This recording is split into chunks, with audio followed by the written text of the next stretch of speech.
This is Heartstopper. This is a story about love. Winter,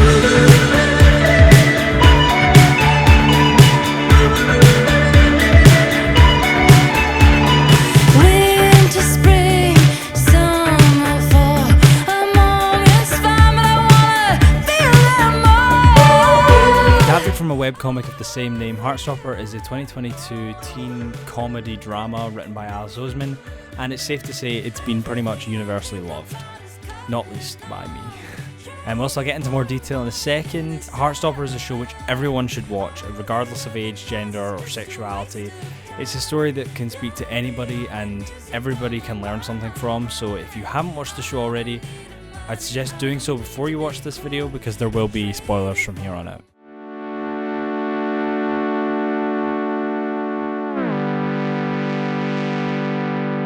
Heartstopper follows a group of teens at two schools, Truham Boys School and Harvey Green Girls School, nicknamed Higgs, as they navigate the arrival of a new boy into their friend group, one Nicholas Nelson.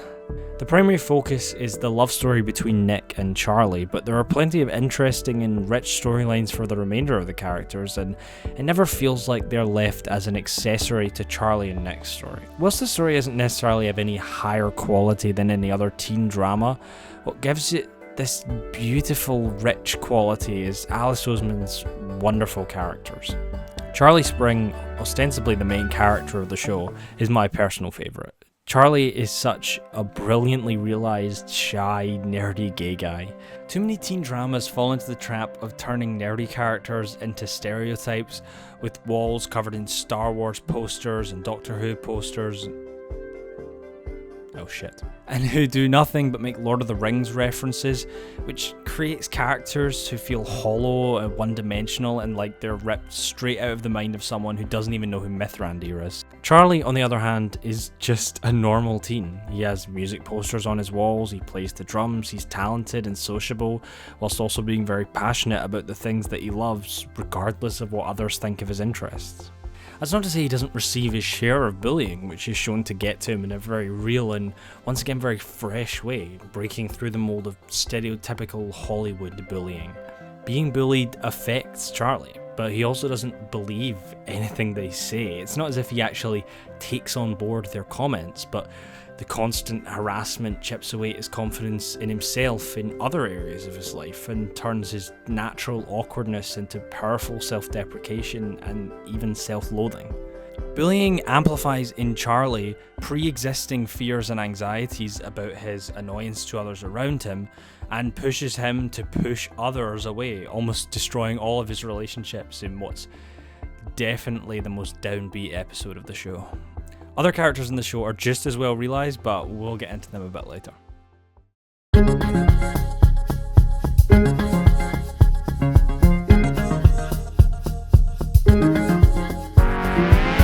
Being a comic adaptation, Heartstopper has a very unique visual style and a lot of frames and visual imagery taken directly from the comic.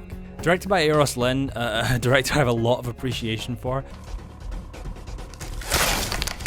The piranhas of the air, the Vashta Nerada.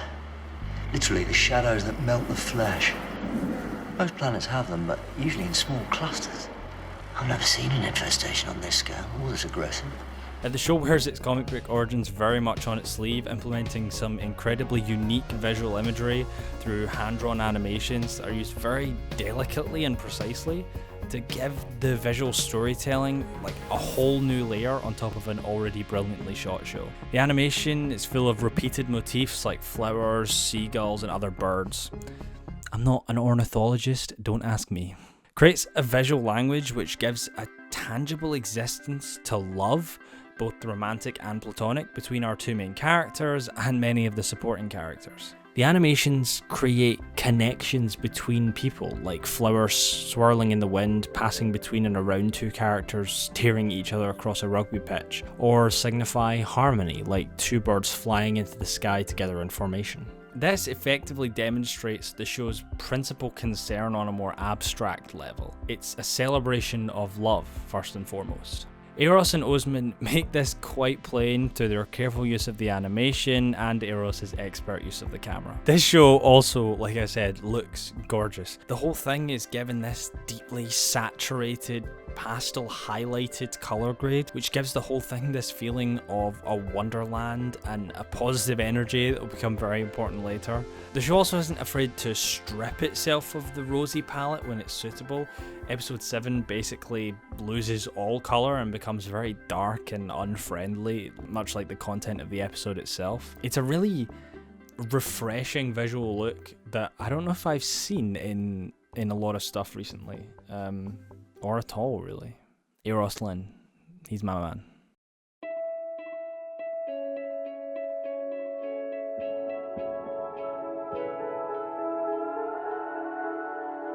This is it, the big one. The show has obviously been praised for its positive and diverse representation, and rightly so. The show is unambiguously committed to painting a diverse and, more importantly, authentic and natural portrait of young people in the UK. We have gay characters, lesbian characters, a trans character, a bi character, and an asexual character, although that's a little more ambiguous.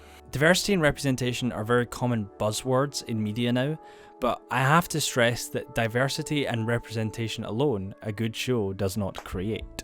What's fantastic about Heartstopper's cast and characters is how authentic they feel. No character is defined by their identity or sexuality. It's as much a part of them as any other facet of their existence, be that big or small. The show also isn't afraid to diversify characters by other characteristics as well, not feeling the need to make every character fully committed to their identity in some kind of like powerful girl boss kind of way. Nick Nelson, Charlie's crush and eventually boyfriend, is the perfect example of this. Nick's story is one of discovery, discovering his sexuality as well as coming to realizations about his life up to that point and what's been controlling his actions. Unlike Charlie, who's out and totally comfortable with his sexuality, Nick has never even considered the possibility that he might be anything other than straight. And developing a crush on Charlie and eventually coming out to him is an experience which leads him to make discoveries about other aspects of his life that he's been avoiding facing. Nick is also challenged by the realization that the people he's surrounded himself with don't have his best interests at heart and force him to be someone he's not. It's a very relatable experience for anyone who has ever found themselves doing something just because they think they ought to and because it's what's expected of them. To spoil the end of the show somewhat, Nick eventually realizes that he's bisexual, and this realization forms, for me, one of the most compelling and, I'll say the word again, authentic representations of bisexuality on screen. I think a lot of people can testify to the accuracy of Pirates of the Caribbean as a bisexual awakening, and the sheer joy that those around him, and most notably Charlie, feel discovering his sexuality is a delight to see. On the other side of the coin, we have Elle, a young trans girl who thankfully is one of the brightest and most vibrant representations of a trans character I have ever seen. Elle is the perfect character for this moment in time. Whilst being trans is clearly an important part of her identity, and she does experience some off-screen transphobia, she's very content and almost universally accepted by her peers and adults around her. Her existence is not defined by being trans. Her identity is not balanced on the validity of her gender. Her story is actually entirely unrelated to her being trans. Her story is simply about trying to make friends in a new school. It's this kind of positive form of representation that makes Heartstopper so special and quite unique amongst a backdrop of angst and dejection.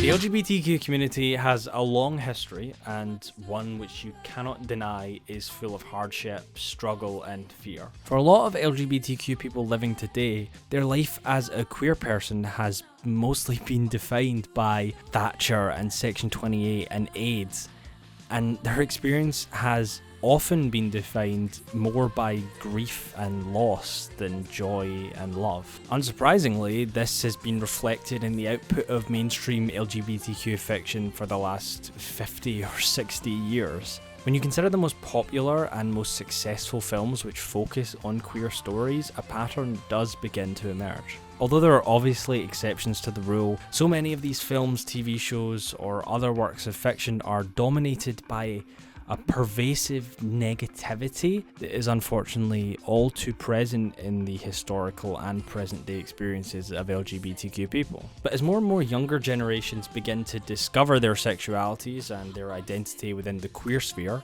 a phrase I have just coined and will hopefully never use again, these experiences and these stories are becoming less and less relevant to young LGBTQ people. This for me is why Heartstopper, with its commitment to a positive and bright view of gay and trans life, is a welcome breath of fresh air. Shows like It's a Sin are fantastic, and you won't catch me saying that I don't love It's a Sin. And those stories absolutely deserve to be told, but it's also important to tell stories which reflect positively on the communities watching them, both for young people and adults who lived through the 80s and suffered in the past. For queer adults, Heartstopper is a show that reflects the joy of being who you are and loving who you do.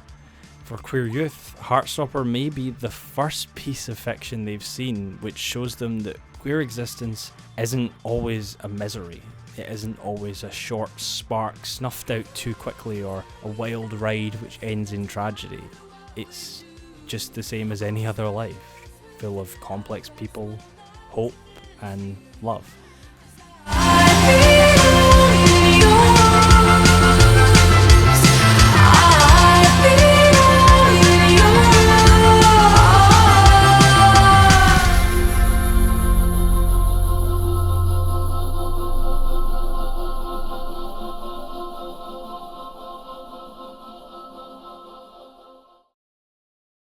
Some other things I just wanted to say. Charlie and Nick are terrible at Mario Kart. This door makes the same noise as the TARDIS door. I see you, Eros. And Olivia Colman and Stephen Fry are national treasures. I guess that's the end of the video. Goodbye.